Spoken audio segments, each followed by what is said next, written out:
Hello, everybody. Thank you very much for joining our CAS seminars.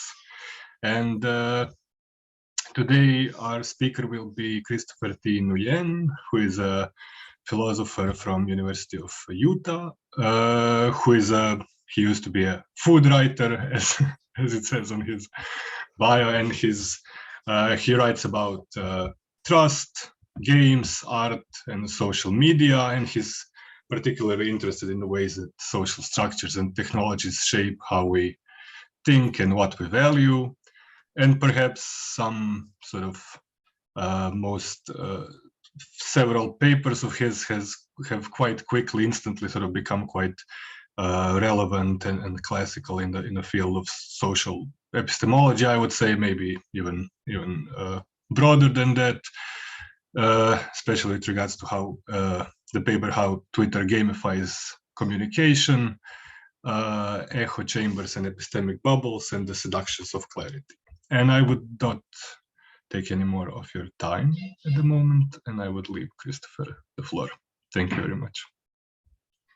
Thank you. Thanks everyone for having me. I'm excited particularly for an interdisciplinary institute because the talk I'm going to give you is extremely interdisciplinary.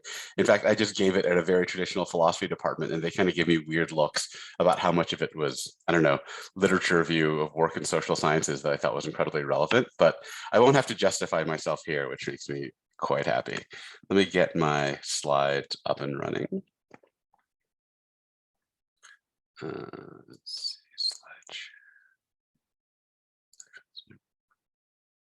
Can you see my slides? Everything look good? Happy to see faces. This is really, it makes me feel like I'm not just alone in a room screaming to a screen. So here's a little bit of context. I was just talking with Marco Luca about this. I have two halves of what I work on. Half of what I work on is in social epistemology, which is the study of how knowledge works in large-scale societies and communities. And in particular for me, that means studying the way that technology shapes communication. And the other part of me works in philosophy of art, particularly on the philosophy of games. I kind of think this is the same thing because I think the philosophy of art and aesthetic theory is actually a study of how technological mediums shape communication. Every good piece of aesthetic theory I know is a specific look at how, say, the nature of the poetic form or film form or photography changes what we can capture. In fact, I found it interesting in the last thing I wrote on Twitter, I was trying to think about the shortness of Twitter and nothing in the normal space in philosophy about testimony helped me. And what helped me actually was aesthetics worked on the nature of jokes because one-liner jokes actually are, anyway, so, but the last 4 or 5 years of my life, no, 7, the last 7 years of my life, I've spent on one main project, which is a book on a theory of games. And I should tell you a little about this because this is the background for the current project. So I started teaching about games and I got really angry. I got really pissed off because a lot of the theory about games I was reading basically tried to treat games as a new form of a familiar art form. Mostly they treat it as a form of fiction or a form of movie. And a lot of the texts analyzed the stories and the cinematography and the music, but they barely talked about choice, difficulty, gameplay, freedom, all of which I thought were central. And so I spent 7 years trying to come up with, to me, a theory that captured what game designers and game players were already saying, but was missing out from the academic discussion.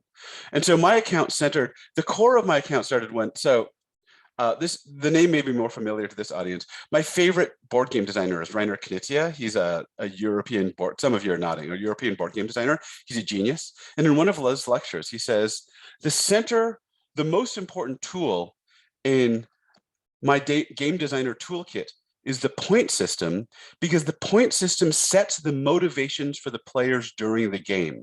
It tells people what to care about.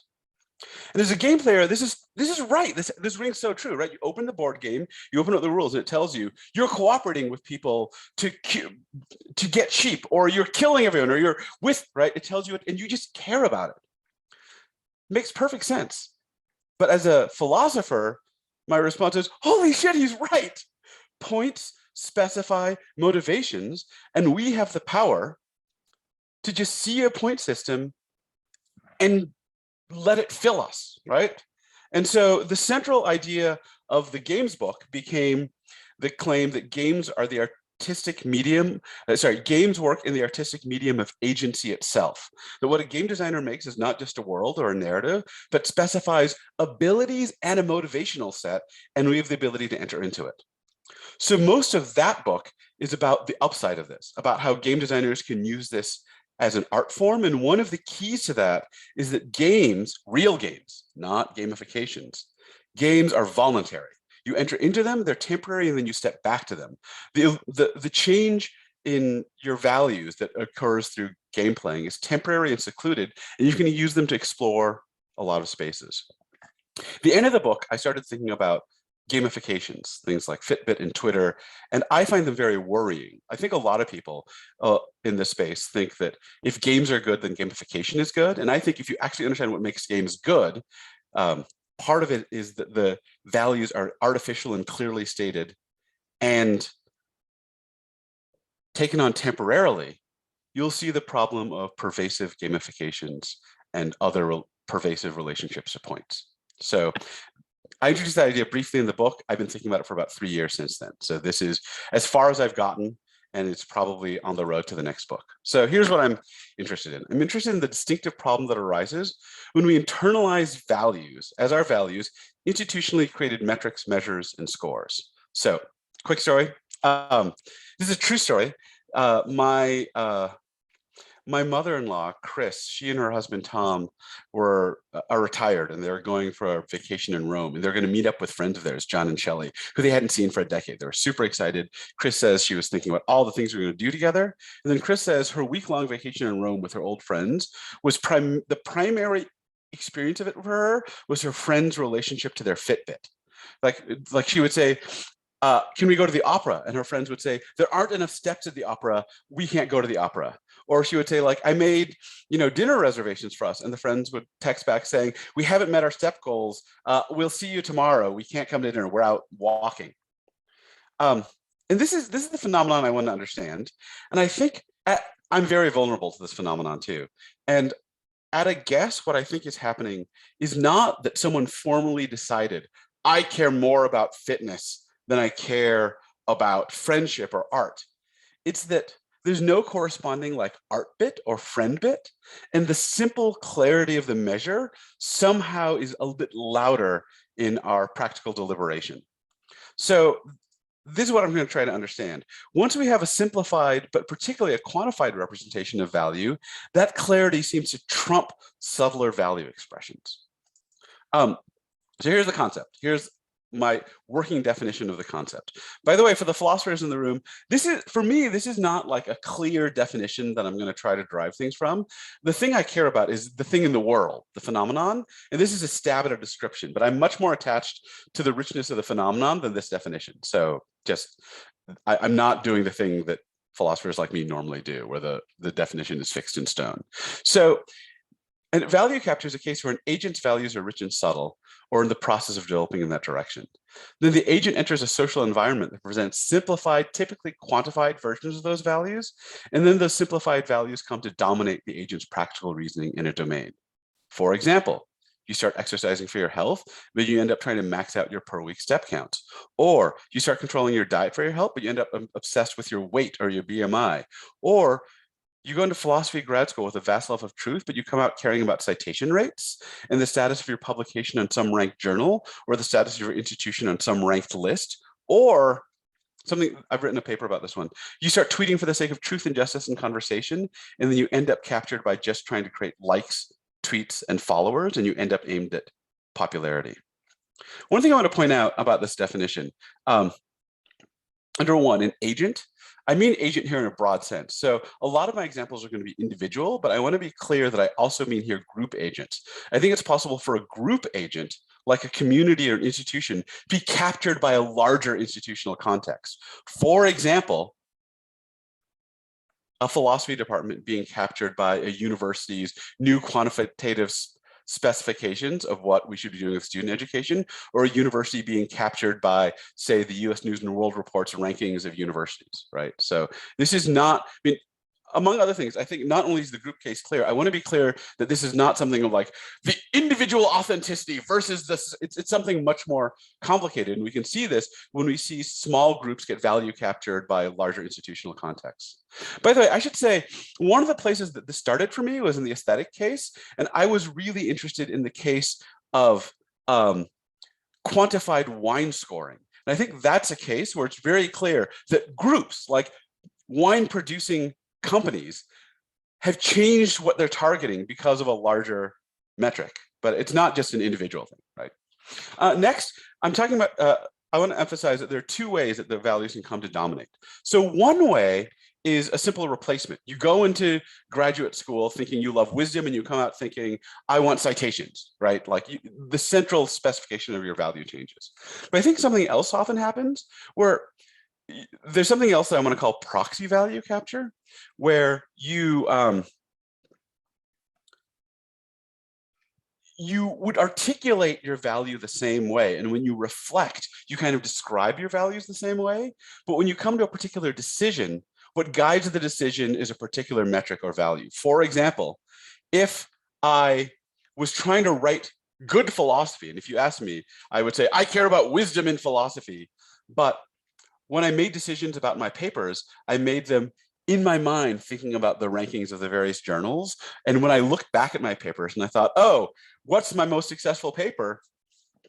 It's the most cited one, right? Like that I should write more things like that. Actually, I mean, this is, for me, my favorite paper I've ever written is my least cited one. And I think that there's something very deep about my relationship to doing what I do that would be destroyed if I lost sight of that. Anyway, so sorry, I already talked about this. So, and I'm going to talk about two phenomena. One, value capture is what I've been talking about so far, this kind of outright replacement by an external value, and the other is value swamping. And value swamping is going to be a slightly more complicated case in which I participate in a large group setting in setting a kind of metric, and then that group set metric in which I participated comes back and changes what I care about. So value capture is going to be easier to study. That's a wholly external source, right? Value swamping is going to be more complicated. So I'm going to get to that at the end. One thing to be clear is that value capture is not perverse incentives. So perverse incentives are really well studied. A perverse incentive is a case where some kind of instrumentalized resource like money gets attached to bad goals. But you can be incentivized without changing your core values.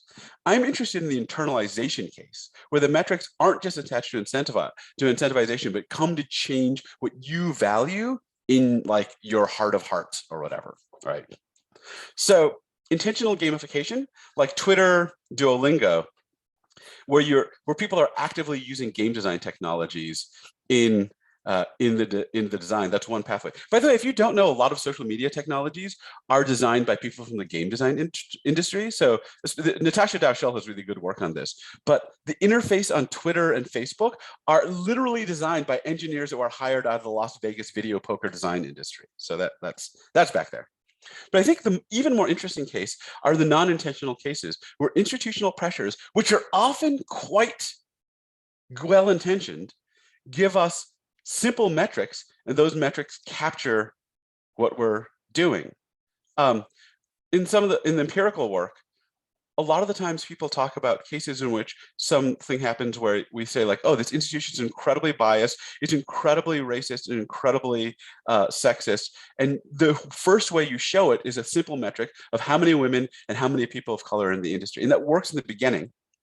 And then 30 years down the line, the target of having a particular quota of people of color or women has become the only way that people conceive of what it is to diversify the organization.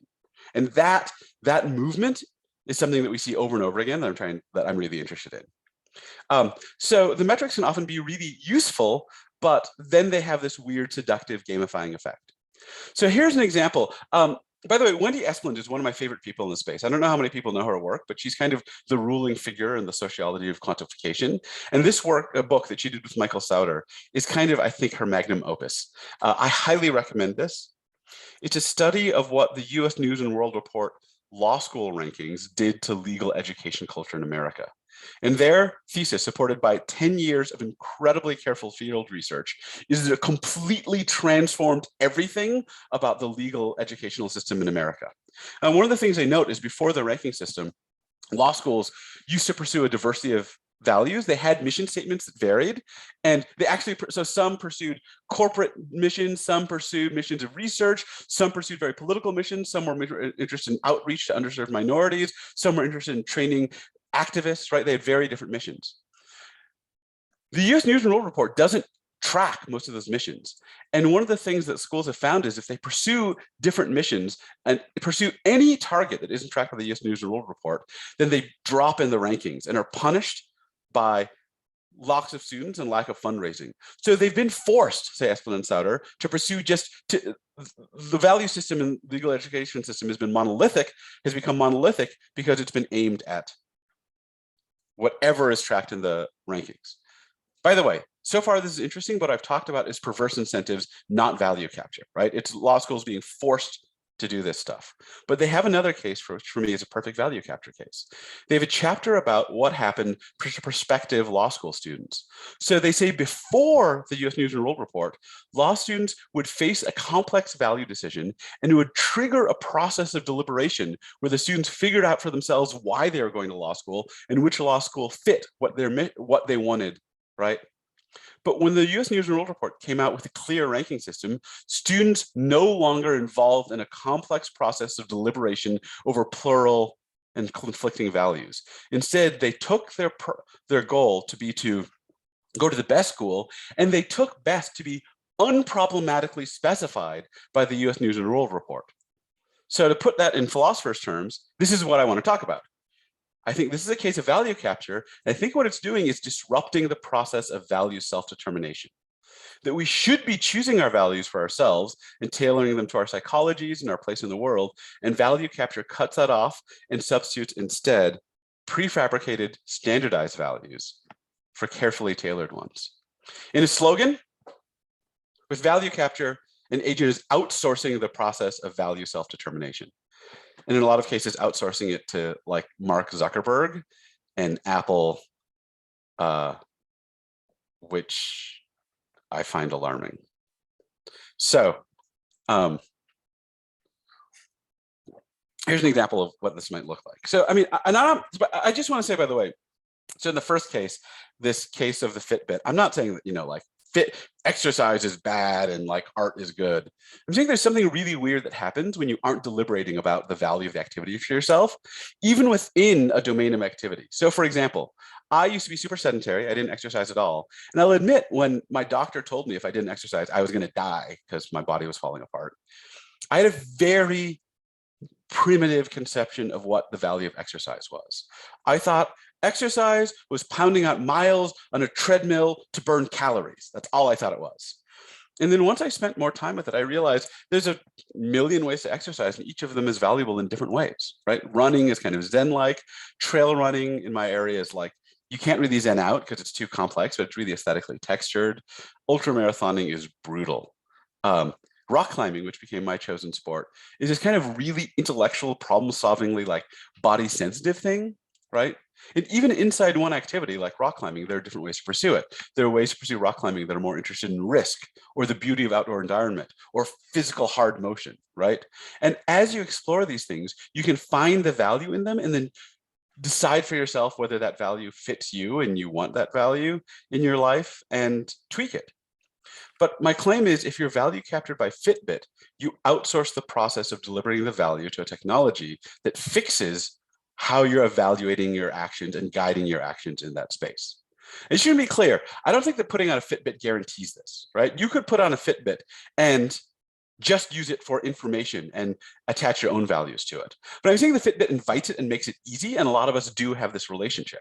Another way to put it is the Fitbit embeds a mode of evaluating the activity. And if you accept that into your heart and you internalize it, then you're internalizing a prefabricated and fixed mode of evaluation. This is related, by the way, for those of you interested, to a paper of mine called Trust as an Unquestioning Attitude, which is a paper about our trusting relationship to technology that suggests that when we trust a technology, what we're doing is letting down our guard and ceasing to question that thing and letting it enter information or evaluations directly into us, that we're opening up a cognitive pipeline. What I think is in many cases, we do this informationally. For example, I keep a Google Doc shopping list with my wife, and that's just part of my, like, you know, what's on, I don't question what's on the list, I just buy it, right? It's on the list. And I'm suggesting that in some cases we can do this with evaluations, with Twitter and Fitbit. We can trust that the evaluative metric. So my claim isn't going to be never outsource your values. We are cognitive limited beings, and we have to outsource values all the time. When I wanted to buy a dishwasher, I just called my dad, who still subscribes to, I'm not sure if you have this, but in America, there's Consumer Reports that just ranks appliances. And I just ask him what the #1 dishwasher is I can afford. And I just buy it because I don't care, right? But I think the cost is heavier, the more deeply a value is integrated into the core of your life. And there's something very different between outsourcing a dishwasher, what dishwasher you're going to buy, your dishwashing values, and outsourcing your decisions about your fitness, job, and aesthetic life. And if you're a dishwasher designer, it's probably terrible to outsource your dishwashing values too. So another way to put it is, I want to be clear about the cost of outsourcing your values, and sometimes it might be worth it, but I suspect in many cases it's not worth it. So you can think about the harm from two angles. One is kind of a direct damage to autonomy itself. And I'm not going to talk about that much because it turns out that just depends on your theory of autonomy. And whatever your theory of autonomy is, I think it should just be clear that this damages it or doesn't. But I want to offer another argument that's kind of independent of particular theories of autonomy. And that's going to be that value capture decreases the fit of your value to your peculiarities and context by making the formulation of the values responsive, not to your interest in psychology and context and place in the world, but rather to the interests of large-scale institutions. So here's the argument. This is adapted from a wonderful book from Elijah Milgram called Practical Induction. And Milgram suggests that the values we have in the world, the day-to-day kind of like settings of what we care about and our goals, we don't derive those in some kind of logical way from some clear conception of the good.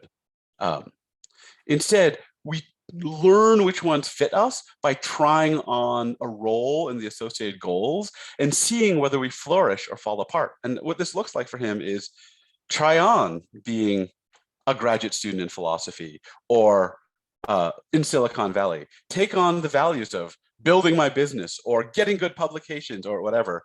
And then you might flourish, you might be interested, you might be engaged, or you might be bored or depressed. And those tell you whether those values are good ones for you and your place in the world, and then you can tweak them. And that tweaking, in Milgram's suggestion, takes deeply into account your particular phenomenology and your particular experience of the world.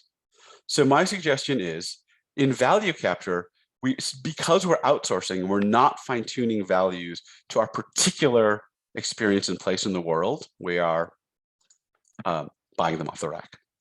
So you might say, but you might protest, isn't the whole point here with both autonomy and tailoring that we're interested in self-governance? And aren't we self-governing as so long as we choose which rules to follow? And isn't voluntary value capture? And I mean, I'm really interested in particularly in the case where it's voluntary, like you choose that Fitbit. Is it literally giving yourself a measure to measure yourself by? And aren't they often sold specifically as ways to overcome weakness of the will, thus making us more autonomous? So I think in some sense, yes, but one of the things I think this opposes is that certain very simple pictures of autonomy, where if you consent, you're autonomous, that they're missing something. And if we think about value capture, it'll show us what's missing from that simplistic theory of autonomy.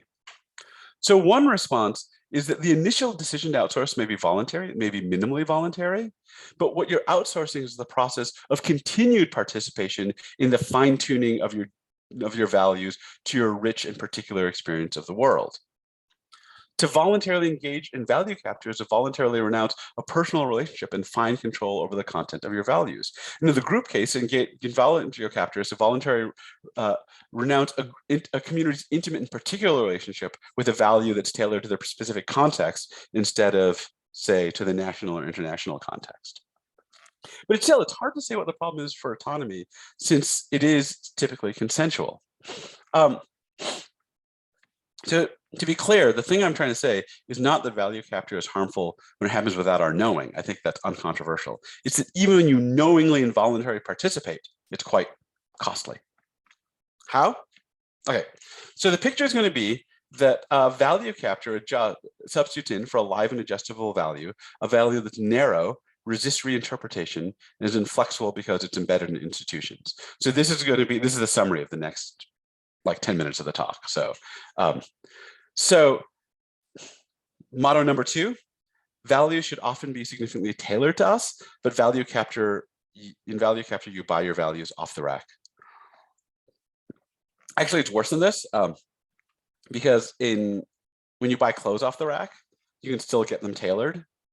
But I'm going to suggest that institutional values actually actively resist tailoring, and what makes them desirable is often related to their standardization, which is related to their stability across institutions. So you can't tailor them and still get what's good about them. A large question is whether this is inevitable or just contingent. Like maybe the problem is that these metrics are bad, we should just get better metrics. So I'm going to argue, mostly through an extended literature survey of the field of empirical study in organizational quantification, is that there's a tight relationship between why institutions make metrics the way they do, why the metrics are seductive to us, and why they're harmful to internalize.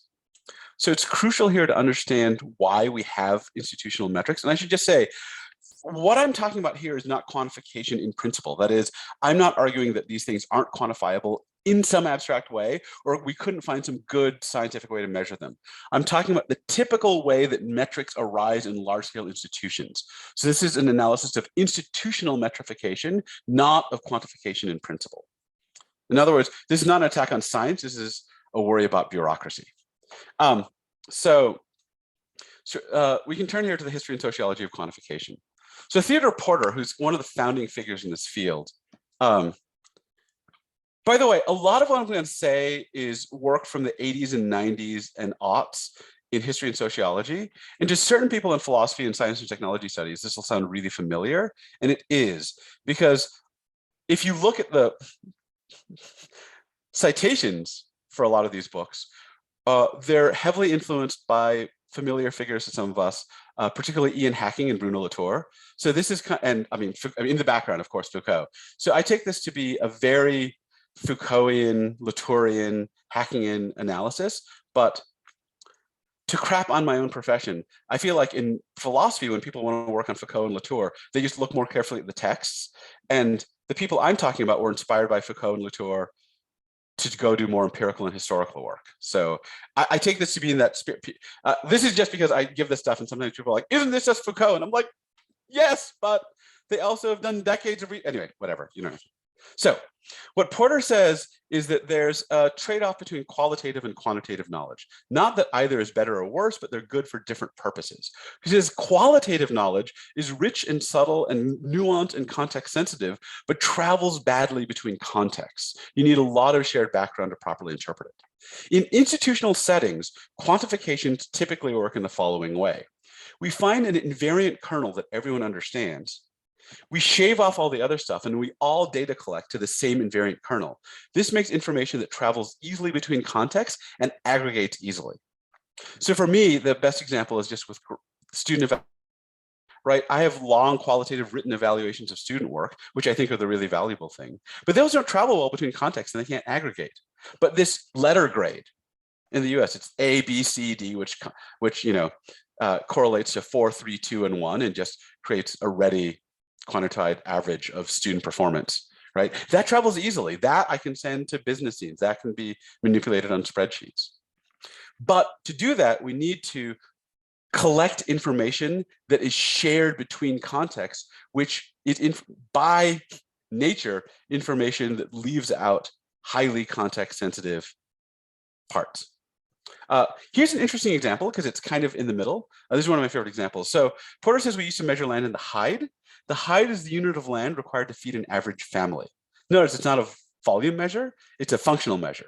It's incredibly rich, right? It varies in volume. Like a hide in the desert's huge, a hide by a river is tiny. But if you decide, if you're a king, you're like, give every soldier a hide of land, that tracks a really valuable function. Acres don't track that. But hides are incredibly hard to manage from a distant central bureaucracy. They only work when government is largely decentralized and largely local and where most of the powers are the periphery. What Porter says is when we centralize governance, we typically move from measures like the hide to measures like the acre, because the acre is comprehensible from a distant center. This should be really familiar to a lot of you. A lot of these ideas have been famously summarized by James Scott in the following way: that states, and by states he means governments and corporations, want the world legible in terms that are processable from a bureaucratic center. They can only see the parts of the world that have been rendered into formats that are processable through vast administrations. For those of you who know Scott, basically what I'm doing today is saying Scott's right about agriculture and features of the external world too, but we can also extend that to the soul. And that's what gamification is. It's Scott making the soul legible. That's for those of you in this space, that's what I'm trying to say. Right.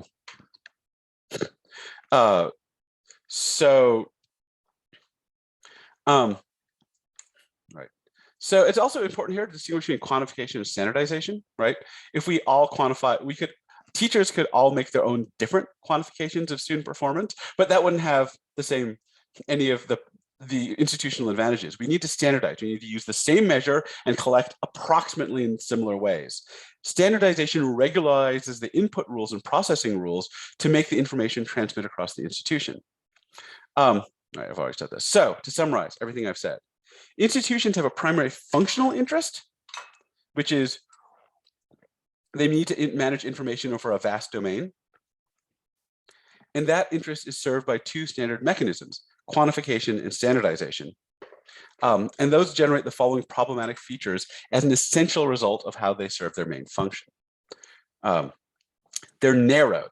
So as Porter said, we have to strip out context-sensitive nuances. Scott says, institutions can't see anything that doesn't impinge on the metric.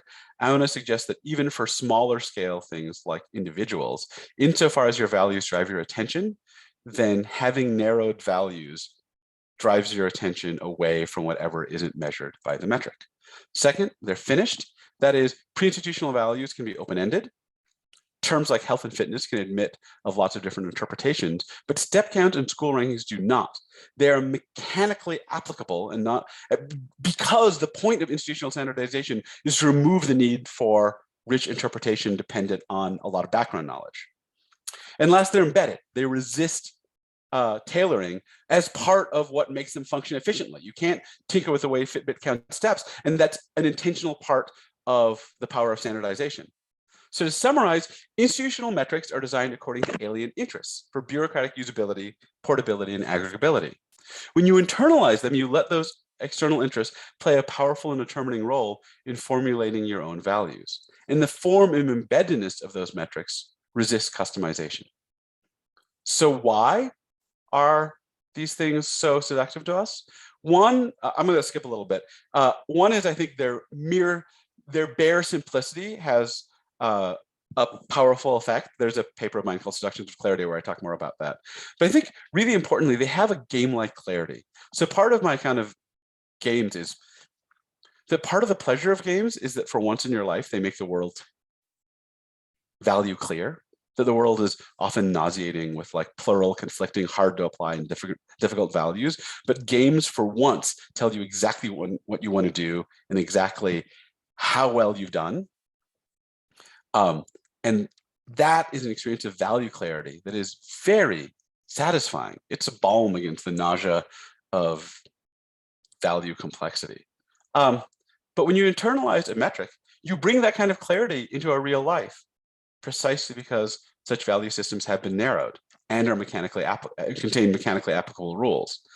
All you have to do to get it is give up sensitive nuance in your values. And the effect of value clarity is even more powerful when you add standardization, because part of, I think, the existential pain of real life is that there's these huge gaps between our values, and sometimes we're just value incomprehensible to each other. In my philosophy of art life, I talk to a lot of people that are, I think, fairly aesthetically conservative. And when I start talking about my musical love for Kanye West, the gulf that opens up between me and them is so palpable that it hurts. But if you converge on the same value standard, if you all value according to the same public metric, then there's no gap anymore. right? You're just comprehensible to each other. You have a pre-engineered harmony of value. And again, all you have to do to get that is to converge on an external metric and outsource your values. I'm running low on time. I'm going to skip a little bit of stuff.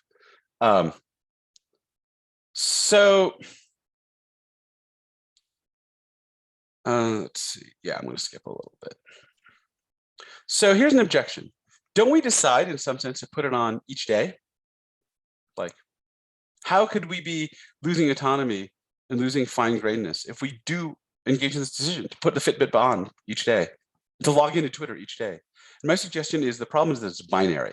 A lot of the values we have the option of modifying their parts. So here's the best shot I have. The problem is one of granularity. Instead of having the capacity to adjust the formulation of the value on the fly, you either accept the whole package or you don't.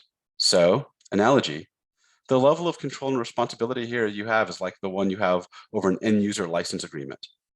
You did sign it, you did consent, you're responsible, but it's minimally voluntary because you have almost no control over the details in the specification. So, value capture may be voluntary, but it puts you in the same relationship to your values as you have over your iPhone's EULA. That's my big horrifying moment. So it's the upshot. So is value capture always bad? Don't some efforts require that we collectively organize for some target, and wouldn't value capture be great for that? This section is here because of the number of people that have pushed me with the thought, come on, T, if we create a gamification and value captured people on getting their fucking COVID vaccines, wouldn't you say yes? And I'm like, yeah, okay, I'll say yes to that. If I can create a gamification and value capture people on reducing carbon emissions, A1, I'm in. So again, the thought is there's a high cost. It might be worth paying in some cases. So it's not always bad, all things considered. It doesn't give us an absolute value, but it describes the cost, which is the values are no longer tailored to our particular context and peculiar selves. In some case, that cost might be worth paying. Some things are best pursued collectively, and I think part of the suggestion here is collective pursuit demands a simple explicit specification, increase COVID vaccination rates. But other goods are deeply entangled with their particular natures or the natures of our communities and best tailored individually at a low scale level, like aesthetic values or educational values. So value capture involves a trade-off between the goods of collective action and the loss of individual or low-scale tailoring.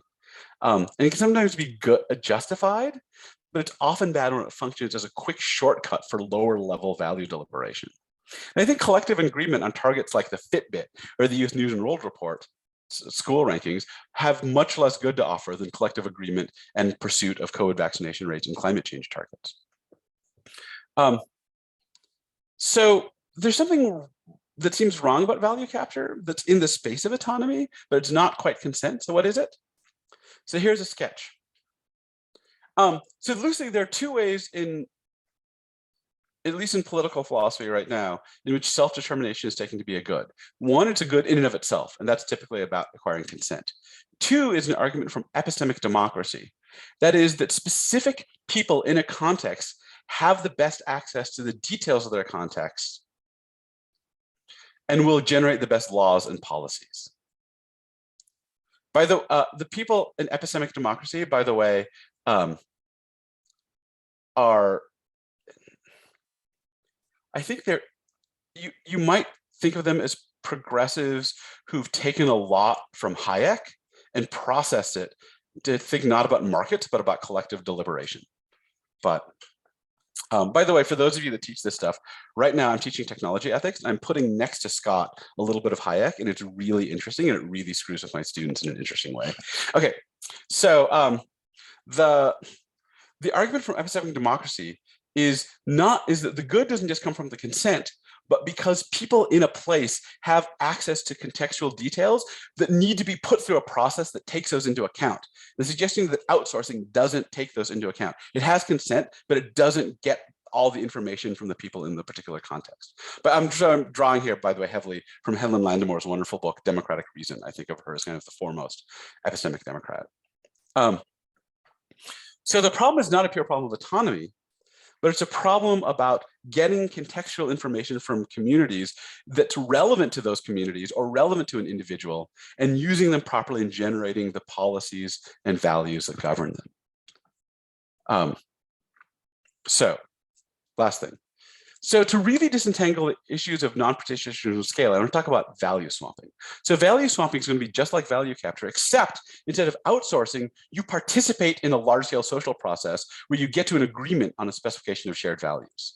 So I still think something's lost if you're value captured by what's output from this. And I think this is going to highlight for me a difference between the problem of outsourcing and the problem of scale. So here's an example, barely doctor from life. So imagine a case where humanities faculty representatives are negotiating with a hostile administration to protect humanities lines from STEM and increase diversity. And we settle on some negotiating targets, which are increasing money for hires of faculty of color and increasing the number of total lines by 5%. We agree to this. My worry is if we become value captured by this. Right? I think these targets are fine as institutional targets. I'm worried if we become value captured them. So some things to note, every faculty member had input. We did agree. We take this to accurately represent some of our interests. But the targets had a constraint. They had to be the kind of thing that could be negotiated over and could be tracked by a set of varying faculty representatives over the years. So here's what's not on the list. I would like to hire creative faculty doing cookie cutter work and with intellectual diversity. But that's really hard to set as an institutional target, right? I mean, we might all agree that we want someone to do creative work, but how do you set that as a target that can be stably tracked by many members across a broad institution? So presume for a case of value swapping, it's ideally participatory. Even then, as the relevant community scales up, the values are going to be more subject to the demands of cross-contextual communication and consensus. And those worries that Porter had about context stripping, denuancing, and the demands of state-level legibility are still going to apply even if we're fully participatory. So here, the state-level interests aren't exactly alien. I mean, the state in some sense is us, but they're necessitated as part of scale. And they pull us towards low context, low nuance specifications of value when we engage in higher and higher scales of collective action. So another way to put it is that value capture gives us prefabricated and standardized values, but value swapping gives us, though not prefabricated values, still standardized ones. And a lot of the worries are generated there. I'm going to skip forward a little bit. So here's my flail. So what's the problem here? With value swapping, what's going on is something like, we're not exactly outsourcing, but we're sending our values out through this large scale process, and they're coming back filtered. And what comes back has been filtered through the demand of large scale deliberation in a way that filters out private or intimate or local reasons. So what this might expose is there are problems inherent to group agency at scale, that some efforts are more efficient when they're scaled up, which requires an agreeing clearly to a target. But that process trades away the ability to have fine-grained sensitivity and granularity in exchange for agreement at scale. So one suggestion is to look to political philosophy again. In governance, typically in ideally participatory systems, we don't want everything done at the largest level. We think that lacks sensitivity. That's why we want federalism, some local, some state, and some national government. So maybe what we want is value federalism. The different values are to be best developed at different localities. Here's this rough stab at an argument. Different problems face different groups in different contexts at different scales. Articulations of values and goals are best when they're tailored to those contexts, and the demand for shared values at a larger scale than appropriate generates values that are insensitive to more local contexts. So the thought is, there are some things that are best pursued at large scales. COVID vaccination rates. Some things are best pursued at middling scales, and some things are best pursued at small scales, local musical scenes, families, or individually. And it's problematic when values that are external to that context or subject to demands are external to that context rule, it's particularly exclusively over values that are well tailored to a particular context. That's it. Thank you. Thank you very much. Thank you. Oh. That was a very, very rich talk. So I will just. That was like a book or two. I'm sorry. Yeah, super, super great. I see that Tom Forlanis already had a comment in the chat. So, Tom, if you'd like to maybe share this. I don't know. Okay. Do you maybe have? He says that his video is down. Okay, you can. Okay, write it down. Sorry. Okay, do we maybe have some other questions? Do we need a second? I'm very sort of, just for me to sort of have, it's more of a comment and really sort of a question before, so that everybody can settle down. I think it's really interesting. I sort of have been introduced to your initial work on value capture, like the work that was, I think, even in Games book.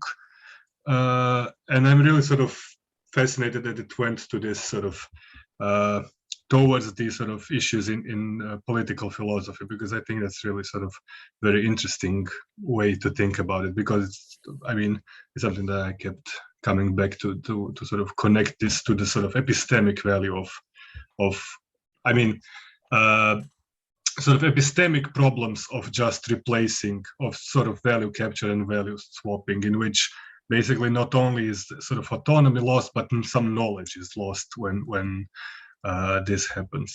So I think it's really extremely interesting and a great sort of development. And I was also just wanted to sort of ask you, do you think there is some connection with sort of the whole sort of nudging and paternalism aspect? Do you think that this could also, that there's a part to value capture and value swapping with this, with sort of, yeah. Right. So, I mean, I think in some sense, I'm not talking, so I was focusing on cases that are fully consensual and aware, because I think that isolates the problem of value capture.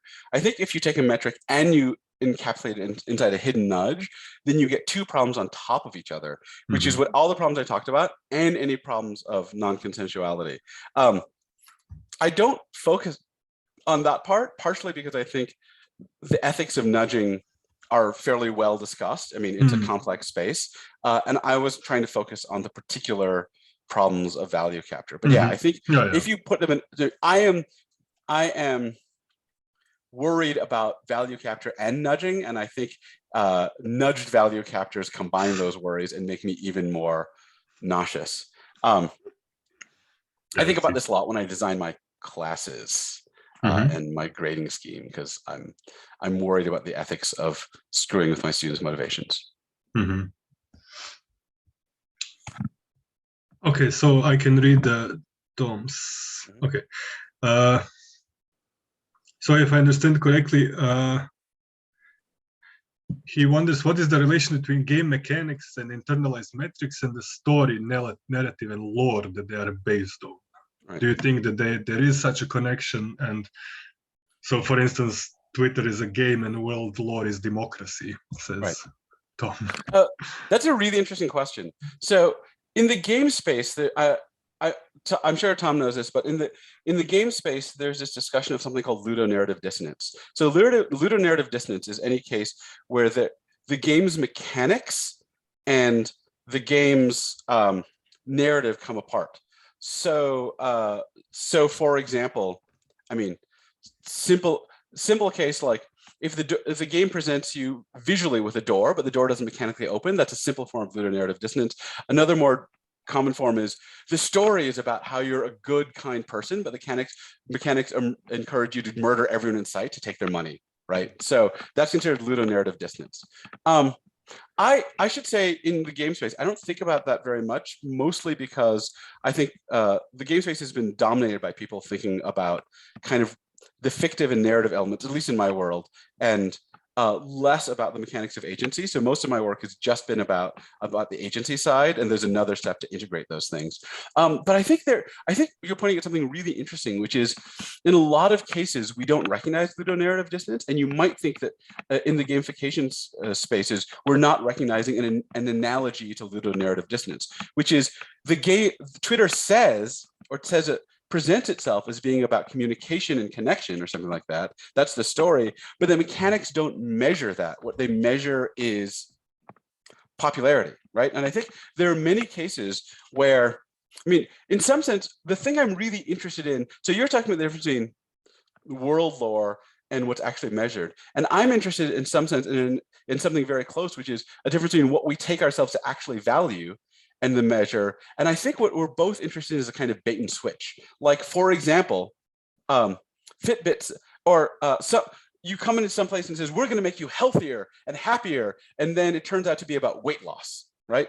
And there, I think we can make, the thing that I'm really interested in, that I don't think I've fully articulated, is there can be this mistake where we mistake health, sorry, we mistake weight loss for health. And the way it's happening is because something about the clarity of the measure of weight loss swamps our other abilities to articulate the other nearby values. So, I mean, I think your way of putting it is really interesting. And I hadn't quite made the connection between the Ludo narrative dissonance stuff and the problems on the gamified stuff.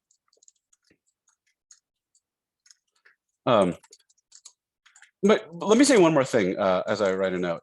I think, I mean, the thing that really interests me in this space really is when you come into a space aimed at something and the mechanics suddenly shift you, right? Like, I wanted to talk to people and now I'm pursuing popularity on Twitter. And I think there is something that happens. Some of my favorite critics in the, for example, gaming space, the role-playing space, are interested in what happens when people turn to Dungeons and Dragons wanting something like an epic story of morality, and instead the game encourages them to kill and shop. And that gap, the mechanical gap, I mean, I think you're right. That's a really cool connection. Anyway, done.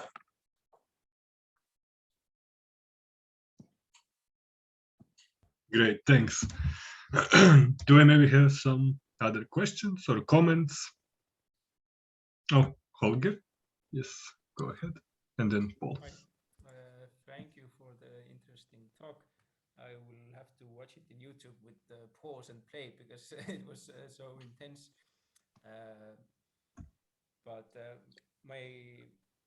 I don't know if it's a question, but mentioning epistemic democracy, and that's basically my background, or part of it at least.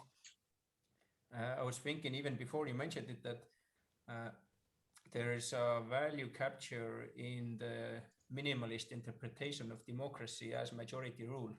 So majority rule is a metrics which is supposed to show or hint at whatever we call the general will or will of the people. And when it's like internalized as that defines democracy, then we can do whichever choices. We disregard deliberation or freedom of press and so on, as long as in the end we have a majority of votes because the metrics says this is democracy. Yeah, that is a great thought. I actually hadn't made that connection. I just wrote it down. That's fantastic. But I should, hold on, I should write down one more thing. But one of the reasons I'm interested here in, I've kind of carefully steered my cases away from a certain, I don't know, a standard set of cases. So some of the standard cases people worry about in this case tend to have an easy read where, oh, what's going on is evil capitalists are introducing these measures to control you and make money off of you. And there's some cases where that's definitely true. But I think a lot of the cases that I'm interested in are cases where good-hearted people trying to do something good collectively introduce a metric or a measure that they need as a kind of internal tracker or as a heuristic or proxy, and then that captures, right? Part of what's going on in the background, for those of you that know Scott, is that I've been really influenced by Scott's alternation of cases, of capitalist cases and of centralized bureaucratic communist cases. And I think it's really valuable to separate the harms of capitalism from the harms of bureaucracy. And I do think they come apart. And I keep getting, so in the literature, for example, do you know Sally Mary Engel's work on seductions of quantification? This is a wonderful book that you might find useful. So she's an anthropologist that was part of the UN effort to create the various rankings and measures of countries for how they take care of human rights, right? The GDI, Global Development Index. So she says they developed this and they published a really large study, like thousands of pages, and they published this simple ranking. And the ranking came with a note attached being like, this is super simplified, this is not really the important thing, please read our report. And of course, she says, no one paid attention to the report, everyone pays attention to that ranking, and that ranking has become dominant among politicians in that space. And one of the things she notes is over and over again, the metrics that she sees have this arc where early on they get introduced as, so she has a nice part about diversity measures, which ring with my experience with diversity groups, about how every good debiasing, decorrupting effort she's seen that's successful starts with a simplistic measure of like what percentage women you have in the institution. And that works. And then 20 years later, it's become ossified as this kind of like dead quota system. But they start well-intentioned. And I think there's something, the example you have takes place, occupies a space similar to a lot of the diversity metric space, where you might think, yes, no, that's a good thing that we should target, but also, right. So that's a great case. Thank you. Thank you. Paul? Yeah, I have a question. I think you already just started talking about it now, so it's going to bounce quite well. And I'm really a curious outsider, so this is really general.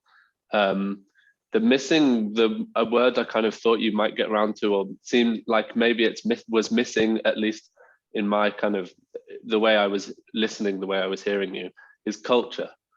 What's, are you in this project or in this book, are you going to have a chapter, or are you going to get, in what way do you engage with this, the question of the relationship between value capture and culture, particularly cultures of accumulation, individual accumulation? Seems to me like it might be a bit of a chicken and egg situation. Is value capture enabled by such a culture, or is such a culture produced by value capture? And this kind of cyclical chicken and egg thing, I was kind of piqued my interest, and I wondered if you would talk about that a little bit more.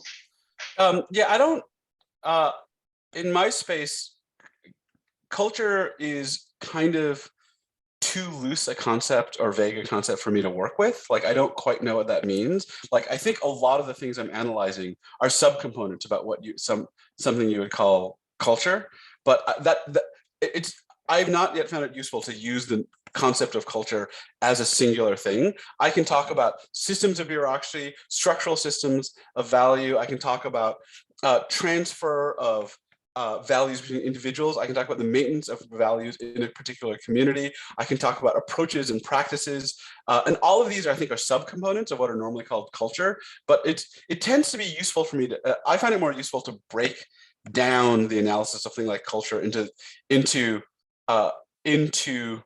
I don't know.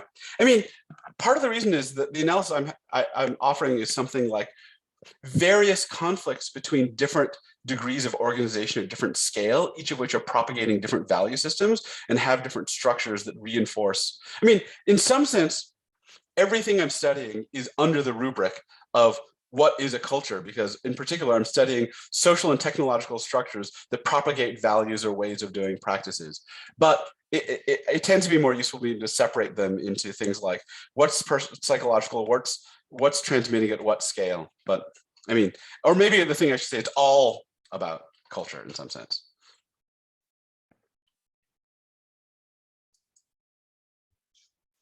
Thank you. Damir, go ahead.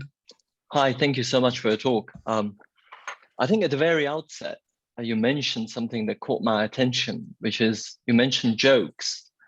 And I mean, it got me thinking immediately about the bit that you talked about, something that's private, intimate, and local, that cannot be kind of either captured or that's left out. And I immediately went down the route of not just value capture, but actually the question of something that is in excess of this kind of value, right? Something that's kind of created that is almost like a surplus value. I mean, to use that term. I mean, how does that figure in the systemic? What was the word you just used? Surplus? Surplus value. Oh, surplus. surplus, in a surplus value of things. I mean, it's like, how does that fit? I mean, is that the thing that is actually skewing the whole systemic architecture that attempts to capture value? And I think, I mean, that's my connection with the joke that you made at the very outset, not just for the brevity's sake, but thinking about how psychoanalysis approaches the joke, actually that which mixes and confuses the sources of pleasure, which then actually bypasses censorship or the kind of the superegoical structures, or the structures of metrics, let's call them that way. So do you perhaps have any kind of comment on that? So I'm not sure what the relationship between intimacy and surplus value is. Let me talk a little bit about what I know about intimacy, because I've written a lot about intimacy, and then maybe you can tell me what the question about surplus value. So I just put 3 links into the chat, which are all things I've written about intimacy in different ways. So one of those is the first thing I wrote about intimacy with Matt Stroll, which is an attempt to explain cultural appropriation in terms of norms of intimacy of communities. The second is a recent thing that's actually a paper called Transparency is Surveillance that started as a footnote in the paper that you heard, which is not done, but Transparency is Surveillance is done. And that spends a lot of time trying to talk about what metrics miss. It says part of what metrics miss is the intimacy of reasons, or intimate reasons are understood as reasons that are special to a communal experience, and that those won't survive the demand for justification at full public scale.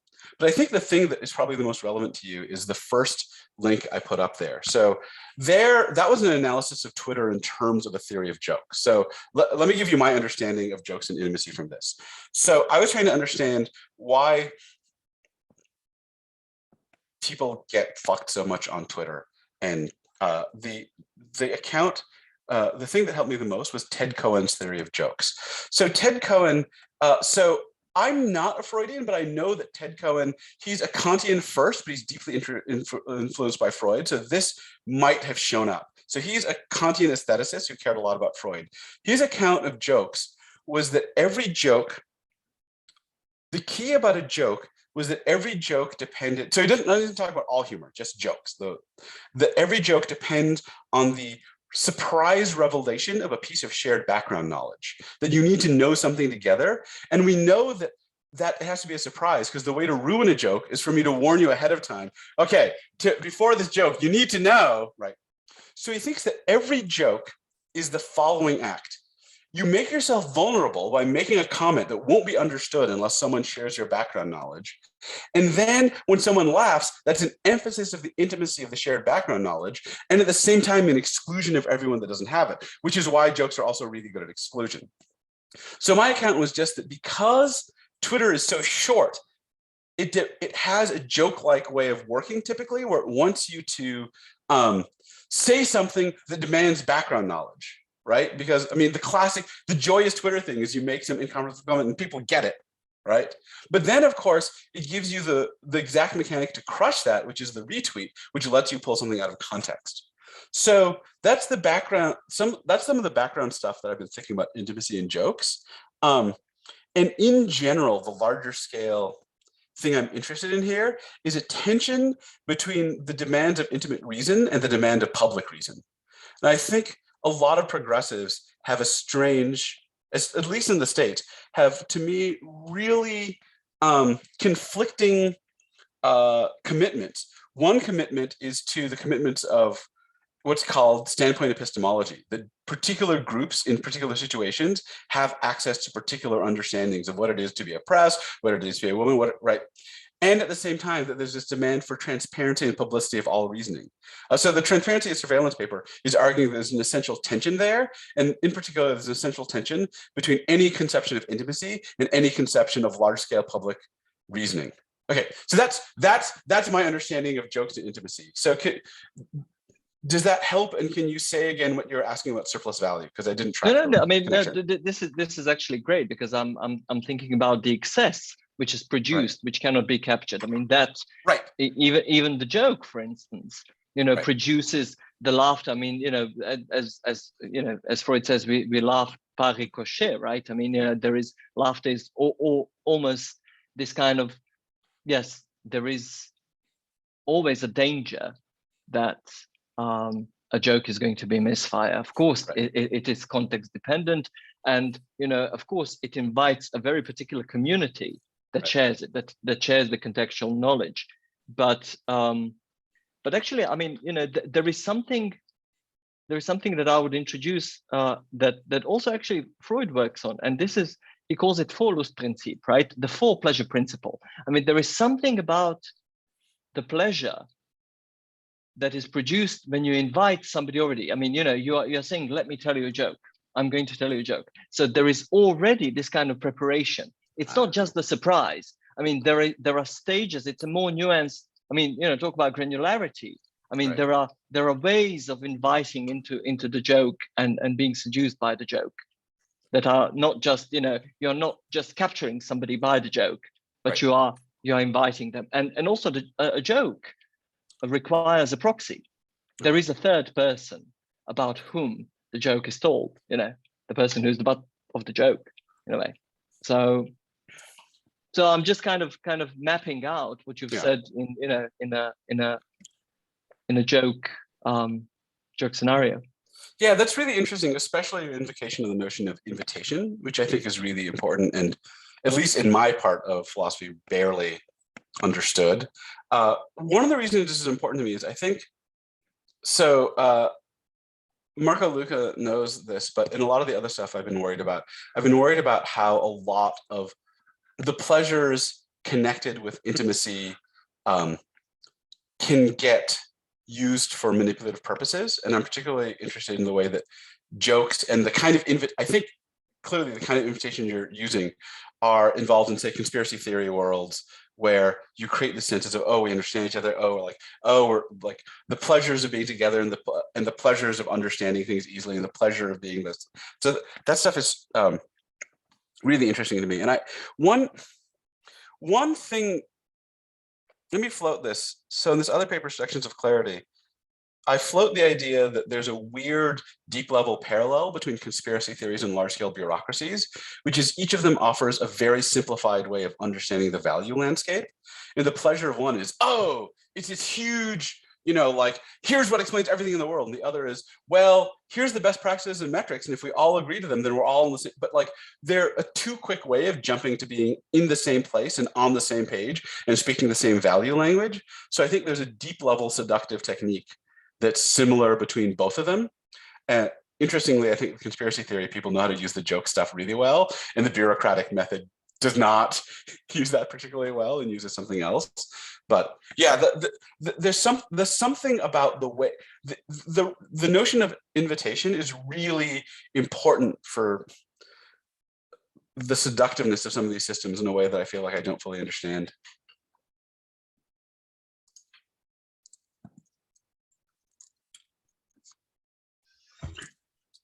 Thank you very much. Do we maybe have some other questions or comments? Christopher, I think that you made Marco Luca recover from COVID quickly, like in an hour.